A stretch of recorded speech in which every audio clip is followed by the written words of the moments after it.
Kira ada? Sik, Miss. Oke, kira Sik juga, Miss. oh sik juga. Ya. Oh iya, ada ingat nggak minggu lalu kita belajar tentang apa? Reading, Miss. Oke, jadi minggu ini kita akan belajar tentang I can make a fried egg in the kitchen. Ada yang tahu artinya apa? Nggak tahu, Miss. Jadi arti dari I can make fried egg in the kitchen itu artinya saya dapat membuat telur goreng di dapur. Nah, cara pembelajaran hari ini itu peserta didik mampu menggunakan bahasa Inggris untuk berinteraksi dalam lingkup situasi sosial dan kelas yang makin luas, namun masih dapat diprediksi. Mereka menggunakan bahasa formula untuk berpartisipasi dalam rutinitas kelas dan aktivitas belajar seperti menyampaikan kebutuhan dan meminta pertolongan. Nah, untuk tujuan pembelajaran itu agar peserta didik mampu mengenali aktivitas-aktivitas di dalam rumah dikaitkan dengan modal auxiliary can. Nah, jadi hari ini kita itu akan belajar tentang dua kosakata yaitu can and cannot. Apakah ada yang tahu arti can dan cannot itu apa? Nggak tahu, Miss. Jadi can itu artinya dapat atau bisa, sedangkan cannot itu tidak dapat atau tidak bisa. Nah, ada yang bisa nggak membedakan can sama cannot itu? Nggak, Miss.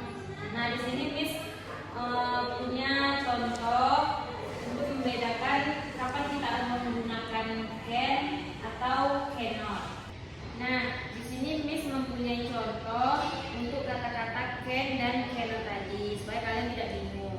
Yang pertama itu Aisyah in the kitchen, she can cook a fried egg. Ada yang tahu artinya apa?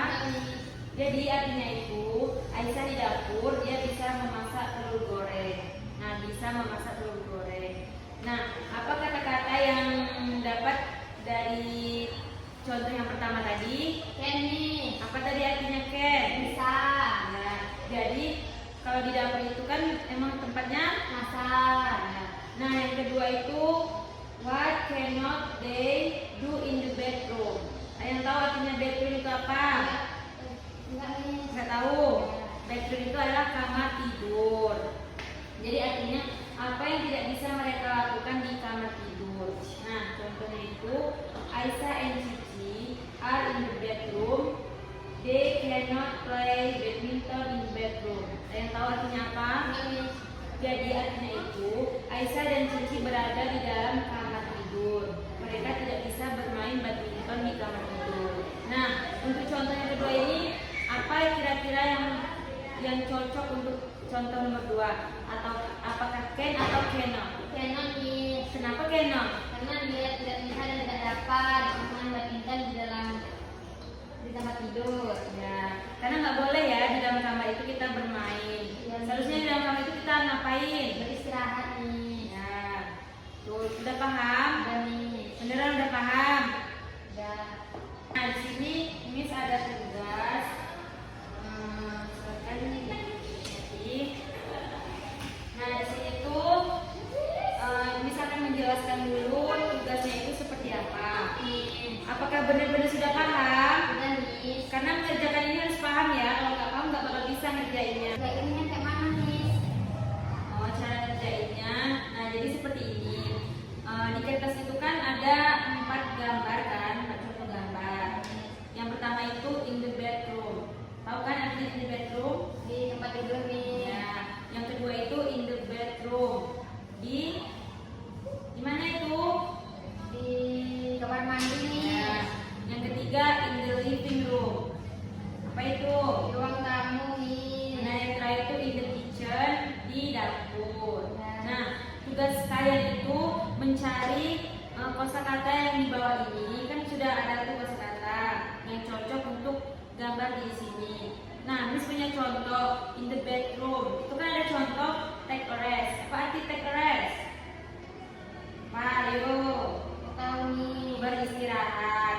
Kan kamar tidur itu emang tempatnya Iya, beristirahat. Miss. Nah, begitu juga nanti kalian kerjain ya. Iya. silakan pilih di bawah itu kosakata yang cocok untuk gambar keempat ini. Udah paham? Kalau nggak paham kita tanya Miss ya. Oke, silakan dikerjain.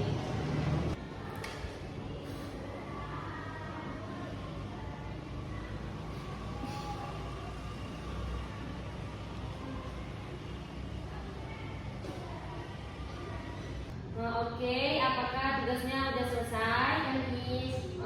Miss minta silakan dipresentasikan ke depan. Amin. Oke, silakan Mary. Baik, di sini saya mempresentasikan tugas dari Miss tadi. Nah, di sini contohnya in the bathroom. In the bathroom ini adalah di kamar mandi. Contoh kosakata yang cocok untuk in the bathroom ini yaitu wash my hand, yang artinya mencuci tangan. Nah, di sini contoh yang kedua in the living room. Nah, di mana sih? Living room. Di ruang tamu, Miss. Nah, kosakata yang cocok untuk di ruang tamu itu study English, itu belajar bahasa Inggris. Nah, yang contoh yang ketiga itu in the kitchen, yaitu di dapur. Kosakata yang cocok untuk di dapur yaitu boil water, yang artinya merebus air. Thank you Mary. Ya, Miss. Nah, tepuk tangan dulu untuk teman kita. Oke, sepertinya udah paham semua ya materi hari ini. Ya, Miss. Nah, untuk minggu depan itu kita